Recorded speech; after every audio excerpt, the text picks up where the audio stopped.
it's Stephanie Chang, State Senator for Senate District 3, and this is Staying in Touch with Stephanie. I know it's been a while, so I've got a few updates to share as per usual. 5 things you should know. The first thing is that in December, I introduced a bill called Open Movie Captions. Basically what this is a bill that will help, especially the deaf and hard of hearing community, but others as well, to be able to enjoy the movie theater experience with their family and friends, to be able to actually have open captions on the screen available to anyone who's at that screening. And it would require movie theaters of a certain size, so larger movie theaters that are showing a film a certain number of times, to actually be required to have an open caption screening. And so we know that this is starting to gain a lot of popularity. There are other states who have already passed this. I'm really looking forward to getting the conversation started here in Michigan about how important it is that we allow everyone to be able to enjoy that movie theater experience. Second update is that I'm really proud to be part of a bill package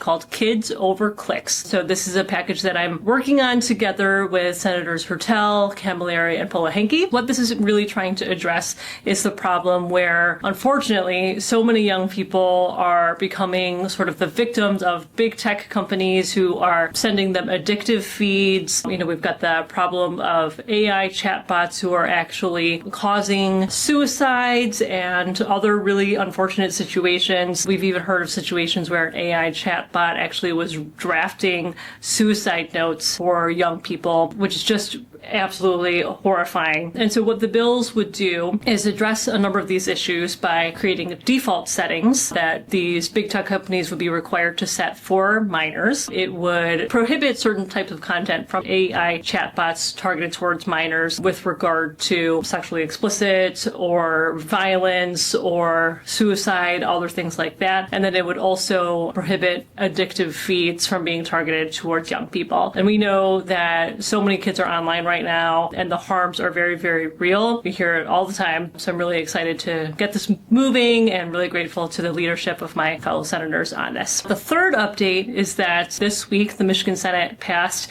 a pair of bills regarding cell phone use in schools. So to go along with the previous package that I just talked about, this is also super important. This is a bipartisan set of bills that Senator Polehenke and Representative Tisdale worked on together to really try to protect and refocus our kids during school hours so that they're not scrolling on their phones or experiencing bullying on their phones through social media during school hours and all of these other problematic behaviors that are happening. This would just be around cell phone use during instruction, and it will be K through 12. These bills are making their way through the legislature and will soon head to the governor's desk. So very, very excited to have supported that. The fourth update is, I know some of you have been watching the news regarding the Western High School students who have been detained by ICE. Great news about one of he's a recent graduate of Western High School, Morba, who is an immigrant and an asylum seeker from Senegal, 19 years old, top student. He was detained at the Baldwin facility at the North Lake Processing Center for months and months and months. Finally, he is actually back home on bond. So there's still more work to do on his case, and I want to give a huge shout out to Abisa and Dr. Sadie Sar for her leadership, but more is home thanks to all of the advocacy from so many of you. That's amazing news. The fifth update is not so great. So I know that you've been hearing about the $645 million